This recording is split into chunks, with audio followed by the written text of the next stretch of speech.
Σήμερα θα μιλήσω για τη φαντασία, αυτή τη μοναδική, εκπληκτική ικανότητα την οποία όταν γεννιόμαστε ως παιδιά την έχουμε απεριόριστη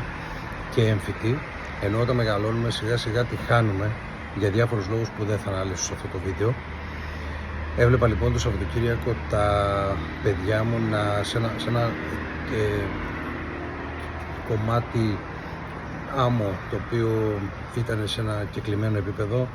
να φτιάχνουν σιγά σιγά με τα πόδια τους και με λίγο νερό σκαλοπάτια, να διαμορφώνουν σκαλοπάτια στην άμμο με προσοχή, έτσι όπως το είχαν φανταστεί, γιατί εκείνη τη στιγμή φαντάστηκαν ένα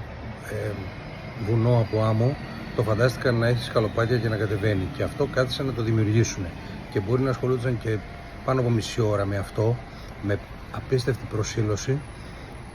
προκειμένου να φτιάξουν αυτό το οποίο είχαν φανταστεί. Η ικανότητα αυτή είναι